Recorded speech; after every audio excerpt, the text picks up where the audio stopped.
Well, welcome to HealthyU, where we help you take ownership of your health. My name is Dawn Funk, your host, and as always, it is such a privilege and an honor to have you guys listening to this. And we've got an amazing guest today. Oh my gosh, just spent a little bit of time chatting with her. And I told her, I said, this is a first, a funky first on my podcast, that I have someone who's got so many amazing accomplishments that she has done. So you guys are in for a treat today, getting to learn from Patricia. And so I'm just going to go over just all of the things that she's had the privilege to do, so that you know that who you're hearing from today is someone with massive credibility.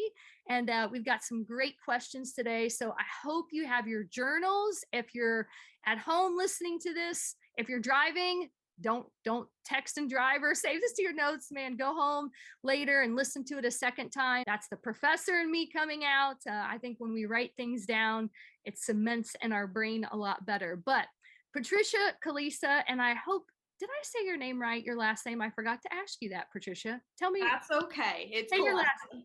Kolesa. There you go. And I was an English professor. What the heck? So I have down that you are a registered dietitian. And then, you know what I meant to ask you too?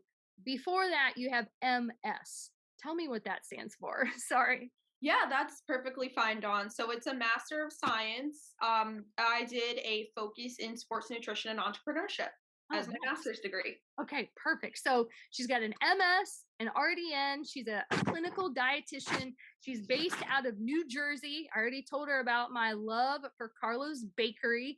And she graduated with her bachelor's degree in dietetics with a double minor in biology and psychology from Rutgers University. And from there, she went on to get her RD certification and her master's degree in sports nutrition and entrepreneurship. So I love that. And, she just received that in 2021, and she works with tons of different clients who have a wide range of goals. And you guys are going to get to hear that expertise here today. But before we dive in, Patricia, I would love for our listeners to get to learn more about you personally. I always just think it's fun to hear some fun facts and things about you. So go ahead and share those with us, and then we'll dive into our interview.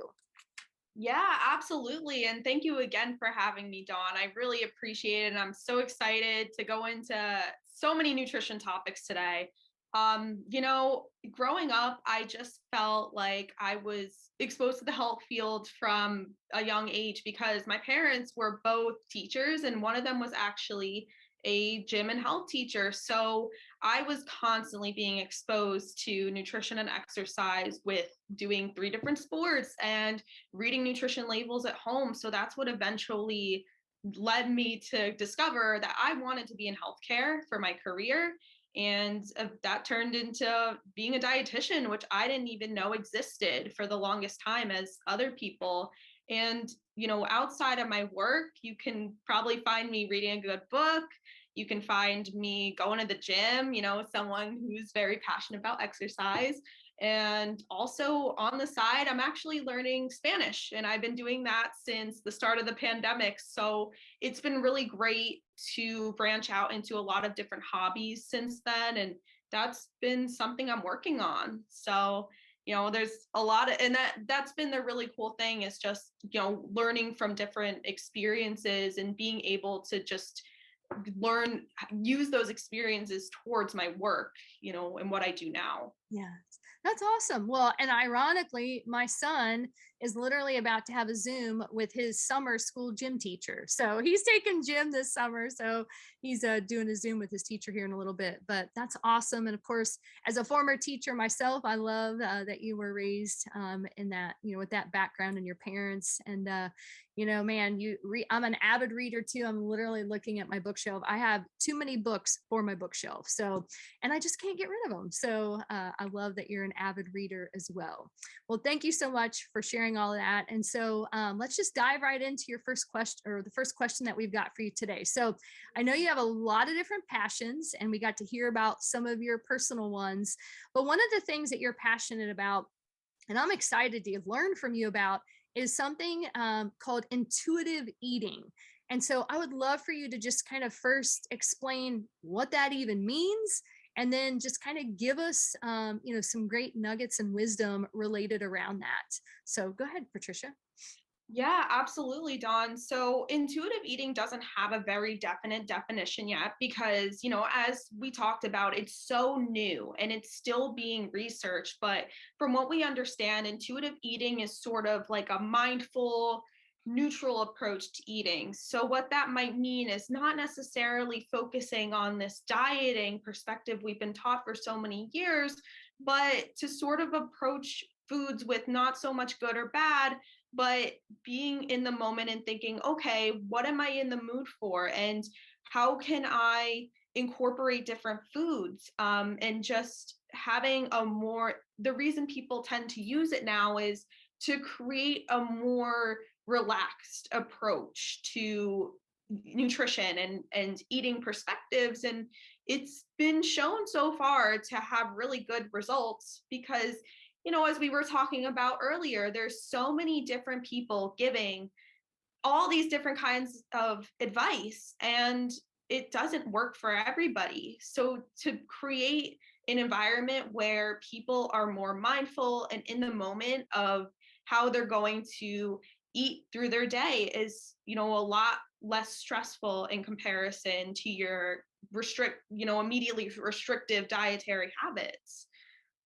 No, I love that. Well, and I was just having a conversation with my daughter who got home from volleyball just about, being intentional.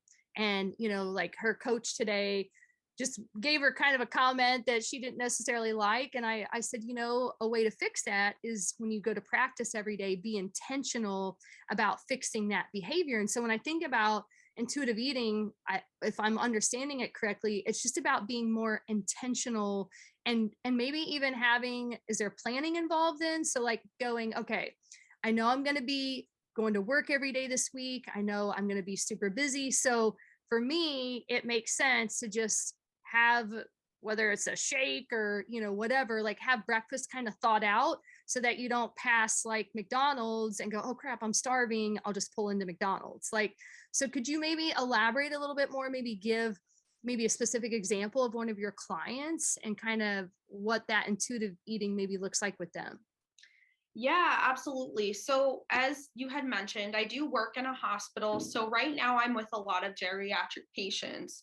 So, a lot of what we tend to see is not necessarily overeating and eating too much, it's that they're eating too little and they're not getting enough food groups in their diet. So, what I tend to do, because there's a diet specifically ordered for the patient, is I try to, in my own way, I try to make it more intuitive by changing the diet to allow them to eat more foods and to give them that opportunity to choose what they'd like. Because when you restrict a diet and then they're not eating, that can lead to more restriction and less of what eating, because our goal is to treat them with nutrition to get them out of the hospital. So that's been kind of the way I approach intuitive eating in the clinical setting. But for example, one of our colleagues here is a outpatient dietitian. So she might be delivering that information in a different way, at home. If let's say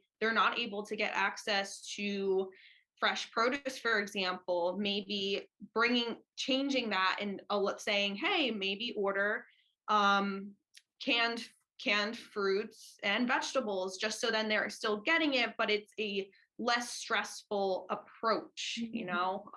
So kind of, it is that's the reason I say intuitive eating is very, very broad, and it's not very defined yet, because it can go so many different ways for different people. Well, I think the big point that I'm getting from this, and I think you're absolutely right, is that I think when we talk about healthy eating, it needs to be something sustainable, right?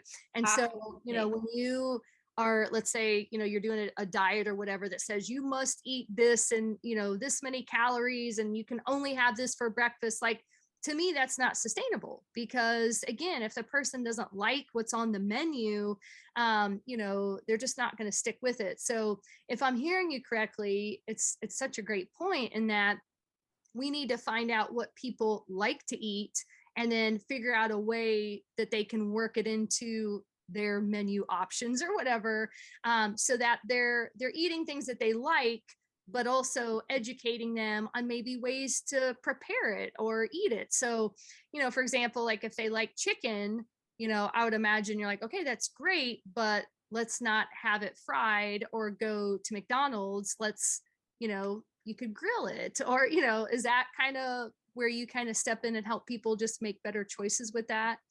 Yeah, very, very much so. And another thing that we do is, like, let's say that they're simply having chicken alone, or chicken, like a staple meal is like chicken rice, for example. Right. What can we do to make sure that you're hitting all the food groups at as many meals as possible? So what we might do is add some vegetables to that, for example. So then we're able to get the vitamins and minerals that we need in addition to our protein and our starch. And then we might add like a healthy fat to it, just so then, again, the best way to meet nutrition goals is to make sure we're incorporating all those food groups, because that's what's going to keep you full for, let's say, a few hours until your next meal. Right. So that you don't start grazing, and Exactly. grabbing for things that you shouldn't be. So that's a huge point, is just filling in those nutritional gaps. Yeah. Okay. Well, we're going to move on to exercise now. And so I would love to hear, again, just you have an amazing background in exercise as well. So what are some alternatives for exercise that maybe don't include the gym? Now, I love to go to the gym too, but as I'm getting older, I've seen the benefits, but also, some of the negatives from overworking out too much. So what are some good alternatives to people maybe who can't go to the gym or don't want to go to the gym? What are some great exercise alternatives for people like that?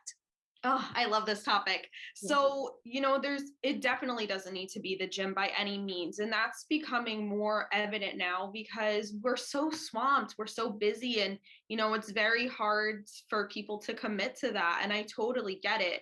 So, some of the things I typically recommend, are, maybe different classes that aren't so much weights and cardio. So something that's becoming very popular online is like Pilates, yoga, Tai Chi, karate, things that require you to focus on how your body feels, but it's also low intensity exercises in some cases, a lot of more mindfulness. And people really like that because it's a lot of slow movement. It's very quiet. It's more of, focusing on your inner self, which is really cool.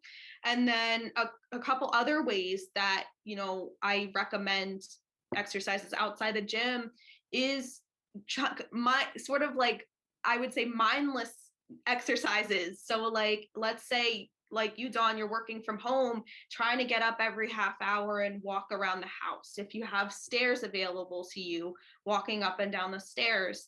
Another thing that, costs a little bit of money, but is available, is using an exercise ball, which people don't really think of. And that's something I love to do when I'm at home because it helps with my core. Or just trying to find, a friend or family member that'll go on a walk with you, or a pet, like you have 4 dogs. So, I think we definitely need to think a little bit outside the box when it comes to exercise, and there's so much possibility within it. Just not changing sort of the definition of exercise is not just, I need to go to the gym and that's the only thing that's going to be sustainable and help with my health. Oh, that's so good. And yeah, that's one of the reasons that we loved moving down here to Florida, because it's always, the weather's so great and we can get outside and go on a lot of walks and go watch the sunset and go for a walk over the bridge. So that's definitely something that I've added more into my life. And I think you make such a great point in that so many people are so busy, and having exercise being something that mentally kind of just helps you slow down, I think is definitely a great thing. So I love that. So what's your favorite exercise, so of all of those? So I used to do a lot of yoga during the pandemic, and that's something that unfortunately has fallen off for me since I've started working at this full-time job a year ago. So the routine that works best for me is going to the gym after work for about an hour. But another thing I did want to add upon what I was saying before is that we're taught that exercise should be an hour or 2 hours. And like we said, that's not a realistic amount of time. So even if you can incorporate 5-minute intervals throughout your day for exercise, that can still make such a huge difference. And I think that should also be something that's emphasized with others, because it starts to add up. And even 5 minutes, you can recognize the difference with how you feel and how you move.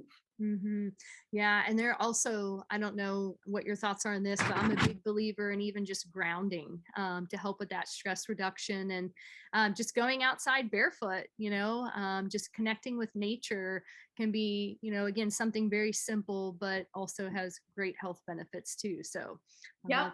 All right, awesome. Okay, well, let's move on to the next one. So let's hear you talk about the importance of breakfast. And I was listening to a podcast yesterday, and I know I've heard this many, many times, but the word breakfast is you're breaking your fast. So you've been sleeping all night. So let's hear, just your insights on the importance of breakfast. Yeah, definitely. I mean, I'm a little biased because breakfast is my favorite meal of the day, but a lot of people have kind of fallen off from breakfast. Number one, because we are tired in the morning and we don't want to be rushing around to prepare a meal. Now, something to keep in mind with that as well is if we skip breakfast, the studies have shown weight gain, decreased mood, more stress, because we've left so much of a window, not only during the night, but later into, let's say, the afternoon as well, where we're not eating anything. So my best advice for people who don't really eat breakfast is to maybe just have a snack in the morning available to you. Something as simple as like an overnight oat that you can prepare the night before, or maybe like I know a lot of fast food places do like veggie egg whites, and you can balance that with maybe like a carbohydrate like toast, something really simple and easy. And it's really great because there's so many different products available now that we can just grab and go. But I know that's not always easy for everyone. So even just having, again, that small snack in the morning can make a huge difference until you're able to get your lunch. Yeah. No, I love overnight oats. And the great thing is you can make a whole batch for the whole week. I mean, and just have them in the Exactly. fridge and grab them and go. I'm a big smoothie shake person. I love getting in my protein and my veggies and fruits. So I just throw in some protein powder.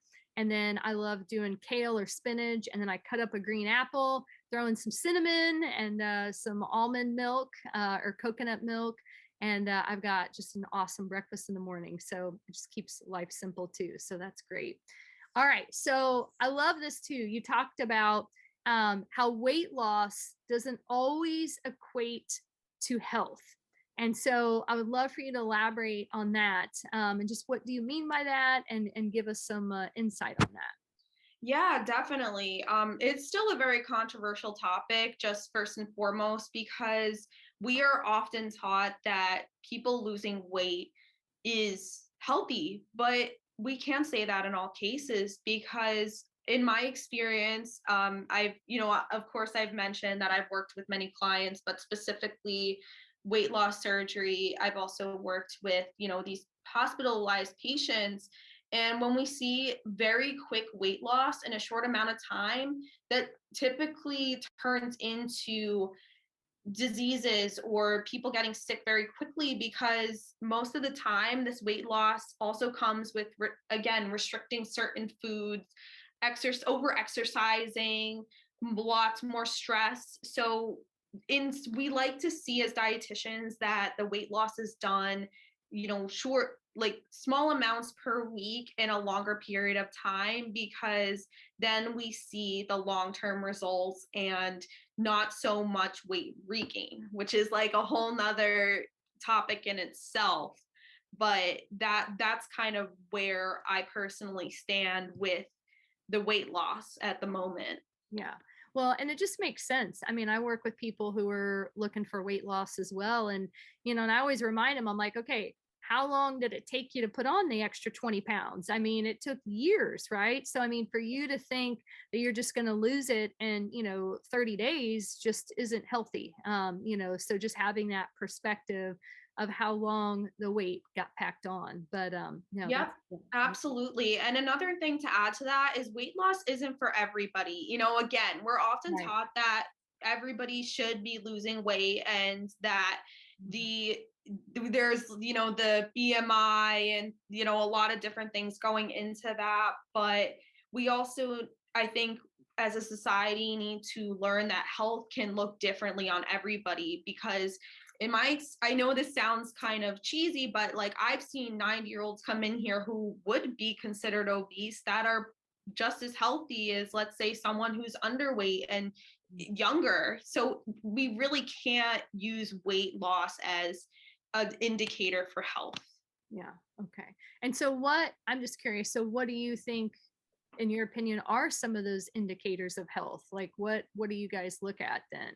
Yeah, I mean, health is absolutely more integrative now than ever. We're not just looking again at the food. We're starting with genetics being the majority of health, like what determines health. And yeah, we definitely look at those lifestyle factors, like how are you eating at home, but how stressed are you at the same time? And like we spoke about with the exercise, and what, types of, let's say, like how much money do you have available at home to get access to all these health lifestyle changes that you might need.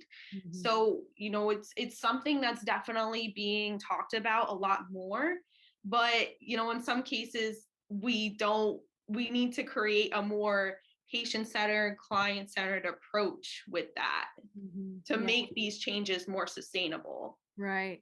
So with the people that you work with, because I would imagine a lot of our listeners are probably maybe people that struggle with, knowing what to eat, struggling with their weight, what would you say are just some big tips that you would give them when you talked about some changes that they could make at home? What are just some big pieces of advice that you would give to them to kind of start with to help them get on this healthier track? Yeah, definitely. So a big thing I do emphasize with my patients here is adding foods. I typically want to make it the most convenient as possible for them.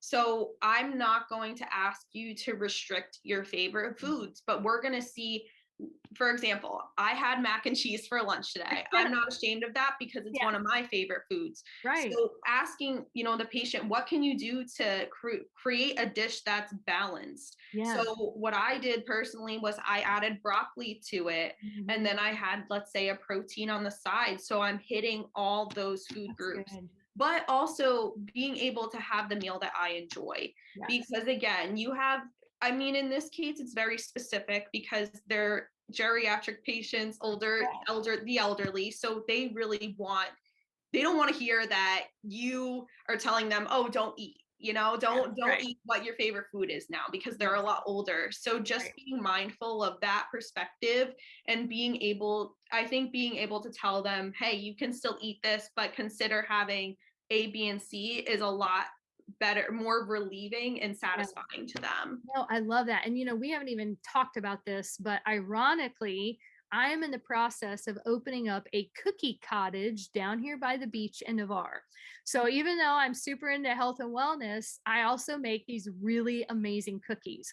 And that's, it's interesting you're sharing all of this, because I worked with a dietitian years ago, and it was very like, you can only have this, that, it was very structured. Now, granted, I had specific goals, and of course she was catering it to that. So I understand that. But, and I did that for a while, but to your point, like, it's just not how I'm going to live. It's just not something that can go on for too long. Right.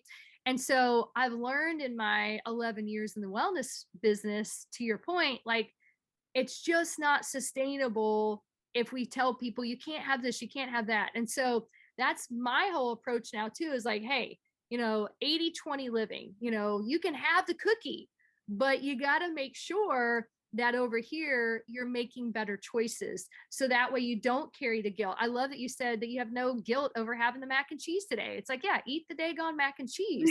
But to your point, you didn't have mac and cheese with a bag of Fritos and drink a Diet Coke, right?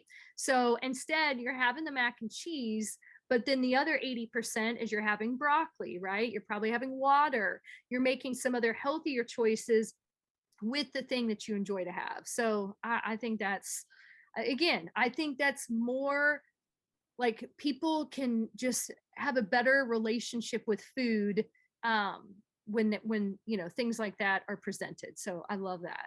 Exactly. And another thing to add on to that is people do want a sense of control when it comes to their eating. And, Right. when again, like we spoke, I know we keep coming back to the restriction, but Yeah. when we bring that into the picture, that's when people lose that control, and that's where the stress comes in, and the binging and the breaking the diets and things like that. Good. So we need to again create that environment where there is the most minimal stress possible while also catering to the goals of the patient. Yeah. Well, and I think it goes back to what you said at the beginning about just intuitive eating, right? Like I'm very much of that same mindset. Like this is just me, but like one day a week, I like to enjoy myself, right? I'll have the pizza, we'll go get the ice cream.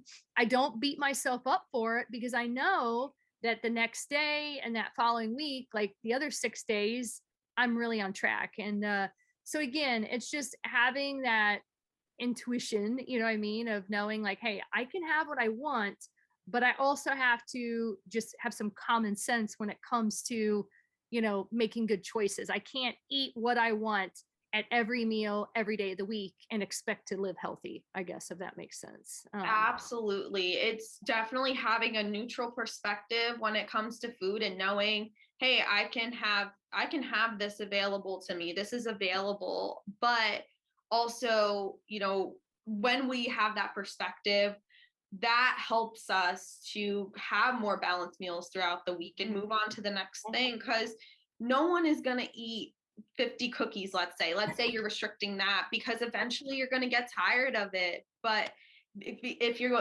allow yourself to know it's available, you get tired of it, and then you move on to the next thing, and then your body will thank you for that because Yeah. yeah, because you just know to incorporate things back into your diet, because it's about trusting our bodies as well. Yes. Yeah. That's so good. All right. So last question, then we'll kind of get into final thoughts. So, talk about why convenience foods, and I would love for you to kind of maybe expand on that. What do you consider convenience foods? Why those can be a part of our nutrition and not something maybe that are looked at negatively, I guess. Yeah, definitely. So I think a lot of us consider convenience foods to be like frozen meals, but it actually expands into canned products and frozen foods. So we do see in the nutrition space a lot of people debating whether they should have those things because they might be considered processed. But a lot of what we talk about is that incorporating those canned and frozen fruits and vegetables can be just as nutritious and just as healthy for you if that's convenient to you. Again, it's called convenience foods for a reason, and it makes it a lot easier to prepare meals with all those different food groups that we speak about. So, for example, if let's say I'm making a meal and I don't have the time to soak beans overnight, I can get the same thing canned, and it's just as easy for me to rinse them off and still make it a very healthy, nutritious meal. Mhm. So, in convenience can also expand into the fast food industry, like we spoke about. And because sometimes people tend to skip meals in place of going to get food from if another place if it's not if there's nothing else available to them. So another thing I've learned early on during my training, we were with the kids during my food service rotation, and there was a couple different convenience options for them, and the cafeteria ladies were the ones that said to me, hey, it's better that they're eating than not at all. And that kind of stuck with me personally, because we always rather someone have different food groups. And if you don't get everything, you try again later. So I hope that kind of brings it all into perspective Yeah. a little Well, and I just even think about, like, I love hummus. That's a great convenience food that I purchase. I get the little hummus cups because I'm just not going to sit there and make homemade hummus. I mean, that's not something that I necessarily make a lot of time for. So that's, definitely just one of the ways that you can take advantage of that. And so, no, I think that's a great point. Now, I will say I do love fresh vegetables over canned, but frozen. I definitely do have a freezer full of different frozen vegetables because, again, I'd rather use frozen vegetables than have potato chips or other things that just aren't going to be as nutritious, I guess. So no, great points. So I'm just curious, what are some of, like, your favorite convenient go-to maybe snacks that maybe you suggest to, or maybe that you incorporate in your life? I know a lot of times people are looking for some healthy snack options. So I'm just curious, maybe what are some simple healthy snacks that you have found have worked really well for you or your clients?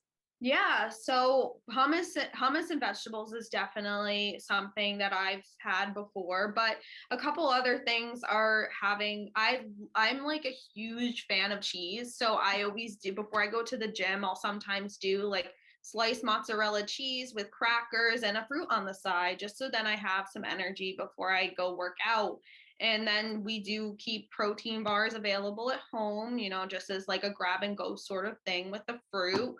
And those cups are absolutely a great option because you can take them with you wherever and just kind of have them as you want. So those are just like my top three, but it's really great because there's so many different things now available. So Yeah. a lot of different convenience options. Yes. The only thing is I definitely, and I'm sure you're on board with this too, like, encourage people, look at the label on the back though, especially some of those protein bars. You have to be careful because they sneak in a lot of added sugars, and it can be like worse than eating a candy bar in some cases. So just what are some do you have any, like, guidelines when it comes to grabbing a protein bar on the back of the label? Like, is keep your sugars below this, or, I mean, what are some words of wisdom in choosing the best protein bars? Sure. Yeah. I mean, usually when it comes to choosing a protein bar, the first thing I do look at is the sugar. And because they are relatively high, I typically recommend something less than 10 grams of sugar, just to keep it on the low side. And it's something that's high protein. So Yeah. it'll help kind of absorb the sugar because what our more protein in our diet helps slow down your blood sugar from spiking. Mhm. So with that, if we're able to get like a high protein bar with low sugar, then it's all the more better for you. Yes. So that's always my top recommendation when it comes to that. Yeah, that's awesome. All right, cool. All right. Well, thank you so much, Patricia. This has been awesome. And I was telling you at the start of this that I always love to give the last kind of, words of wisdom with our speakers. Just any final thoughts, anything on your heart, any pieces of advice that you just want to give to our listeners that maybe you haven't worked in yet, so that we can just send everyone off on a good note today. Yeah, definitely. I think the biggest thing I want to leave you guys with is feeling more positive about the future of food. I know there's a lot of negative things that are thrown around about different food products, and we should be staying away from A, B, and C, but also remaining optimistic that there's so much possibility in what we can eat. And I think it'd be wonderful if we could find more excitement Mhm. in preparing meals and eating foods that really make us happy. Yes. Yeah. I love that. Awesome. And I know we talked before the show that you've got a TikTok page, you've got an Instagram page. And so, that way people can continue to connect with you and hopefully learn from you. So on TikTok, do you do like some cool videos sharing some wisdom and stuff related to your field, I'm assuming, or? Yep. Yes, I do. I always give different nutrition tips, but also I incorporate exercise as Oh, well.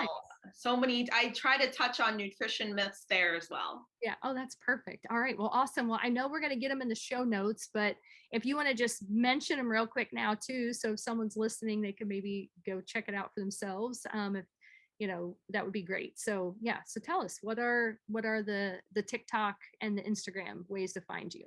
Sure. So you can find me at the handle the dietitian dish with a T. Oh, nice. Okay. The dietitian dish with a T. Is that what you said? So not the so it's dietitian is spelled with a T. Oh, got you. Okay. Yeah, yeah. Because I Okay. know sometimes people spell it with the C. Yes. So Right. Right. dietitian dish. Got you. Okay, perfect. Awesome. Well, thank you so much. And you know what? I also realized, I think I forgot to say the title of what we had agreed on at the beginning of the episode. So you guys are getting the title at the end, but I think that Patricia did a great job today. So, this podcast is Diet and Exercise Perspective from a Registered Dietitian. So there you go. Funky podcast, putting the title at the end. But of course, you guys are all going to see that when this goes live. But again, thank you so much, Patricia, for taking time out of your busy schedule today and just sharing your wisdom with us. And again, so proud of you and just all of your accomplishments. And I know that you're making a difference with all of your patients and your clients. And it's really been awesome just getting to chat with you today. So I just want to thank you so much for being on the show. And just thank all of you guys for listening. And as always, you guys can go check out my website at dawnfunk.com.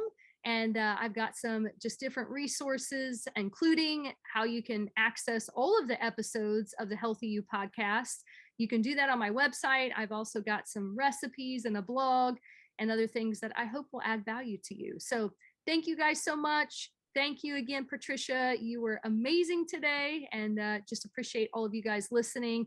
And hey, if you had someone on your heart today, I'm a big believer in this, as you were listening to Patricia and you're like, oh my gosh, my friend Judy needs to hear this podcast. Please share this with your friends, your family, because together we can make a big difference in just getting this wisdom and this knowledge out to everyone. So thank you again, Patricia. And thank you again to all of you guys. Have a wonderful rest of the day.